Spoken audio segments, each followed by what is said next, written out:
Suku Batak. Suku Batak merupakan salah satu kelompok etnik terbesar di Indonesia, berdasarkan sensus dari Badan Pusat Statistik pada tahun 2010. Nama ini merupakan sebuah tema kolektif untuk mengidentifikasikan beberapa suku bangsa yang bermukim dan berasal dari pantai barat dan pantai timur di Provinsi Sumatera Utara. Suku bangsa yang dikategorikan sebagai Batak adalah Angkola, Karo, Mandailing, Pakpak, Dairi, Simalungun, dan Toba. Batak adalah rumpun suku-suku yang mendiami sebagian besar wilayah Sumatera Utara. Saat ini pada umumnya orang Batak menganut agama Kristen Protestan, Kristen Katolik, dan Islam. Tetapi ada pula yang menganut kepercayaan tradisional, yakni Ugamo Malin dan juga kepercayaan animisme. Sejarah. Orang Batak adalah penutur bahasa Austronesia, tetapi tidak diketahui kapan nenek moyang orang Batak pertama kali bermukim di Tapanuli dan Sumatera Timur. Bahasa dan bukti-bukti arkeologi menunjukkan bahwa orang yang berbahasa Austronesia dari Taiwan telah berpindah ke wilayah Filipina dan Indonesia sekitar 2.500 tahun lalu, yaitu pada zaman Batu Muda, Neolitikum, karena hingga sekarang belum ada artefak Neolitikum, zaman Batu Muda, yang ditemukan di wilayah Batak. Maka dapat diduga bahwa nenek moyang Batak baru bermigrasi ke Sumatera Utara pada zaman logam. Pada abad ke-6, pedagang-pedagang Tamil asal India mendirikan kota dagang bernama Barus, yang terletak di pesisir barat Sumatera Utara. Mereka berdagang kapur barus yang diusahakan oleh petani-petani di pedalaman. Kapur barus dari tanah Batak bermutu tinggi sehingga menjadi salah satu komoditas ekspor di samping kemenyan. Pada abad ke-10, barus diserang oleh Sriwijaya. Hal ini menyebabkan terusirnya pedagang-pedagang Tamil dari pesisir Sumatera. Pada masa-masa berikutnya, perdagangan kapur barus mulai banyak dikuasai oleh pedagang Minangkabau yang mendirikan koloni di pesisir barat dan timur Sumatera Utara. Koloni-koloni mereka terbentang dari Barus, Sorkam, hingga Natal. Hingga saat ini, teori-teori masih diperdebatkan tentang asal-usul dari bangsa Batak. Mulai dari Pulau Formosa, Taiwan, Indochina, Mongolia, Mizoram dan yang paling kontroversial 10 suku yang hilang dari Israel. Identitas Batak. Identitas Batak populer dalam sejarah Indonesia modern setelah didirikan dan tergabungnya para pemuda dari Angkola, Mandailing, Karo, Toba, Simalungun, Pakpak di organisasi yang dinamakan Jong Batak tahun 1926, tanpa membedakan agama dalam satu kesepahaman. Bahasa Batak kita begitu kaya akan puisi, pepatah dan peribahasa yang mengandung satu dunia kebijaksanaan tersendiri, bahasanya sama dari utara ke selatan, tapi terbagi jelas dalam berbagai dialek. Kita memiliki budaya sendiri, aksara sendiri, seni bangunan yang tinggi mutunya yang sepanjang masa tetap membuktikan bahwa kita mempunyai nenek moyang yang perkasa, sistem marga yang berlaku bagi semua kelompok penduduk negeri kita menunjukkan adanya tata negara yang bijak, kita berhak mendirikan sebuah persatuan Batak yang khas, yang dapat membela kepentingan kita dan melindungi budaya kuno itu. 5.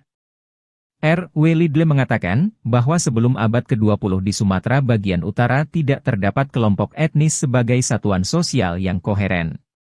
Menurutnya sampai abad ke-19, interaksi sosial di daerah itu hanya terbatas pada hubungan antar individu, antar kelompok kekerabatan, atau antar kampung.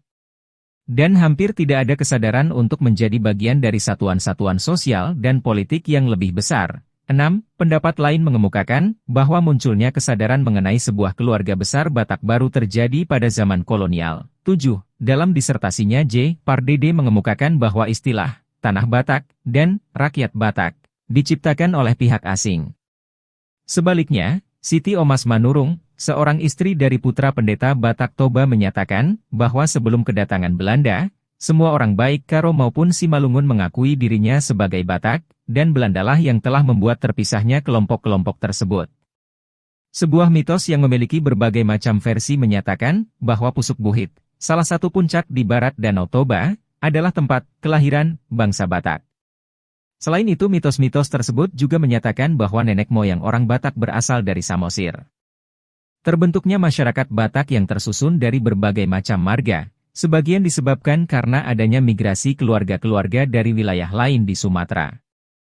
Penelitian penting tentang tradisi Karo dilakukan oleh J. Haneuman, berdasarkan sastra lisan dan transkripsi dua naskah setempat, yaitu Pustaka Kembaren dan Pustaka Ginting. Menurut Pustaka Kembaren, daerah asal marga Kembaren dari Pagaruyung di Minangkabau. Orang Tamil diperkirakan juga menjadi unsur pembentuk masyarakat Karo. Hal ini terlihat dari banyaknya nama marga Karo yang diturunkan dari bahasa Tamil. Orang-orang dari suku Tamil yang menjadi pedagang di pantai barat, lari ke pedalaman Sumatera akibat serangan pasukan Minangkabau yang datang pada abad ke-14 untuk menguasai Barus. Sebaran di wilayah Indonesia. Orang Batak kebanyakan berada di Sumatera Utara, dan sebagai suku asli di provinsi tersebut. Berdasarkan data dari Sensus Penduduk Indonesia 2010, jumlah penduduk Indonesia dari suku Batak sebanyak 8.446.969 jiwa, atau 3,58% dari seluruh penduduk Indonesia, dan berada di urutan ketiga, setelah suku Jawa dan Sunda. Suku Batak mencakup semua subsuku, yakni Toba, Karo, Angkola, Mandailing, Simalungun, Pakpak dan Tapanuli. Kepercayaan. Sebelum suku Batak menganut agama Kristen dan Islam, mereka mempunyai sistem kepercayaan dan religi terhadap Mula Jadi Nabolon yang memiliki kekuasaan di atas langit dan pancaran kekuasaannya terwujud dalam Debatana Tolu.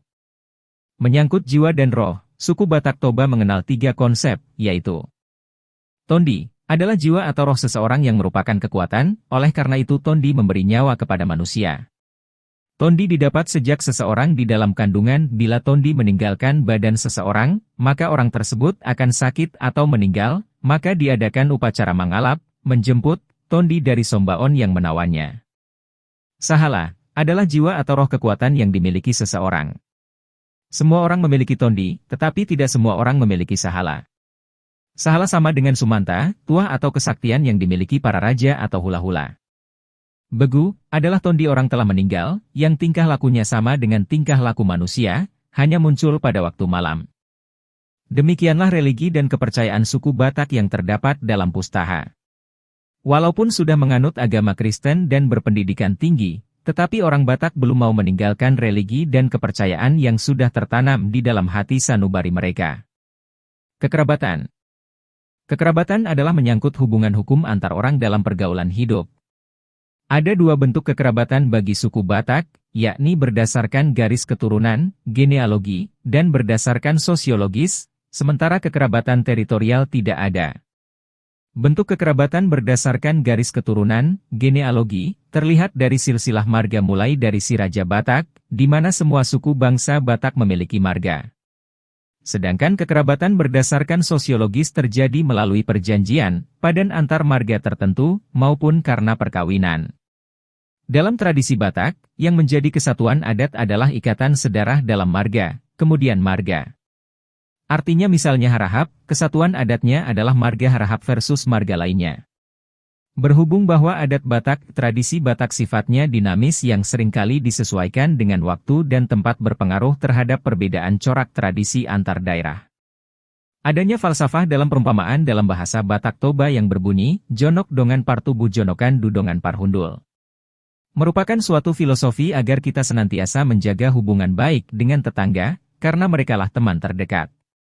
Namun dalam pelaksanaan adat, yang pertama dicari adalah yang satu marga, walaupun pada dasarnya tetangga tidak boleh dilupakan dalam pelaksanaan adat. Kontroversi.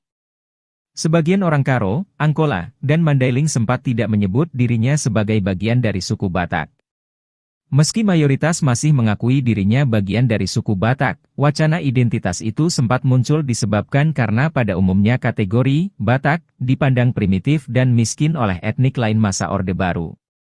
Selain itu, perbedaan agama juga menyebabkan sebagian orang Tapanuli tidak ingin disebut sebagai Batak. Di pesisir timur Laut Sumatera, khususnya di kota Medan, perpecahan ini sangat terasa. Terutama dalam hal pemilihan pemimpin politik dan perebutan sumber-sumber ekonomi. Sumber lainnya menyatakan kata Batak ini berasal dari rencana Gubernur Jenderal Raffles yang membuat etnik Kristen yang berada antara Kesultanan Aceh dan Kerajaan Islam Minangkabau, di wilayah Barus Pedalaman, yang dinamakan Batak. Generalisasi kata Batak terhadap etnik Mandailing, Angkola, dan Karo, umumnya tak dapat diterima oleh keturunan asli wilayah itu. Demikian juga di Angkola, yang terdapat banyak pengungsi Muslim yang berasal dari wilayah sekitar Danau Toba dan Samosir, Akibat pelaksanaan dari pembuatan Afdeling Bataklanden oleh pemerintah Hindia Belanda, yang melarang penduduk Muslim bermukim di wilayah tersebut. Konflik terbesar adalah pertentangan antara masyarakat bagian utara Tapanuli dengan selatan Tapanuli, mengenai identitas Batak dan Mandailing. Bagian utara menuntut identitas Batak untuk sebagian besar penduduk Tapanuli, bahkan juga wilayah-wilayah di luarnya. Sedangkan bagian selatan menolak identitas Batak, dengan bertumpu pada unsur-unsur budaya dan sumber-sumber dari barat. Penolakan masyarakat Mandailing yang tidak ingin disebut sebagai bagian dari etnis Batak, sempat mencuat ke permukaan dalam kasus Syarikat Tapanuli, 1919 hingga 1922, kasus pekuburan Sungai Mati, 1922, dan kasus pembentukan Provinsi Tapanuli, 2008-2009. Dalam sensus penduduk tahun 1930 dan 2000, pemerintah mengklasifikasikan Simalungun, Karo, Toba, Mandailing, Pakpak dan Angkola sebagai etnis Batak.